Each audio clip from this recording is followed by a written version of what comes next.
Bonjour, je m'appelle Caillé Xavier, j'enseigne à l'IFC Valence, du BTS au Master. Donc j'ai différentes matières, de la négociation commerciale, marketing, management.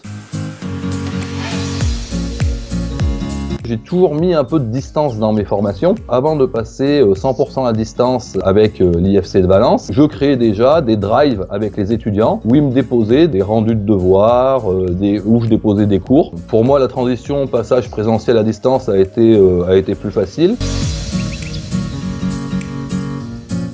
Sur la plateforme IFC, j'utilise le dépôt de cours, le rendu de devoirs, je mets en place les commentaires suite à des rendus de devoirs et je crée des groupes de travail également. Par exemple, on va prendre le cours de Business Model MSPC2. Donc si on clique, moi en fait mes sessions sont appelées comme ça et à chaque fois je mets la description en dessous du cours. C'est-à-dire qu'est-ce qu'on va faire dans ce cours-là. On va avoir le cours qui est affiché ici. Cours 2, création de votre business model. Donc là, en fait, c'est un devoir qu'ils ont à me rendre où ils ont dû, en 4 heures, suite au cours 1 qu'on avait fait, ils ont dû réfléchir à un nouveau business model. En cliquant sur ce lien-là, ils peuvent aller directement rendre leur business model Canva. Ici, on peut consulter tous les travaux remis. Ici, on peut leur mettre des notes. Ici, je leur mets les commentaires.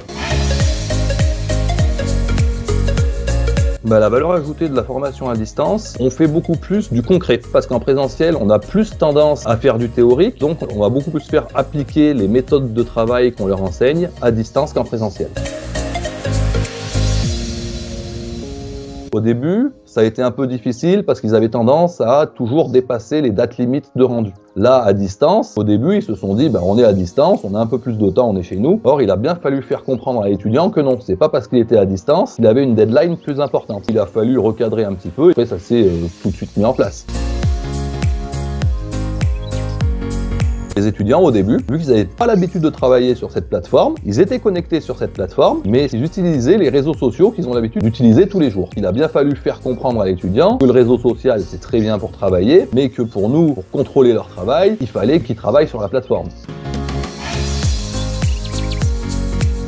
Alors, on va dire le contact. C'est vrai que le contact, on l'a difficilement. On a du mal également à ressentir que ressent l'étudiant. En cours, on va avoir des mimiques, des signes qui vont nous montrer que l'étudiant soit n'a pas compris, soit n'est peut-être pas d'accord avec nous non plus. Je dirais que c'est un outil qui est facile à utiliser, qui permet de suivre les étudiants pédagogiquement. Je serais à la limite pour qu'on mette plus de distance dans les formations, qu'on fasse de l'alternance entre présentiel et à distance parce que c'est une vraie valeur ajoutée. Pour la suite, je le garderai. Les étudiants doivent être tous rassurés, tous fiers de l'IFC d'avoir mis en très peu de temps les cours à distance. Pour eux, c'est vraiment un lien phénoménal en termes de formation.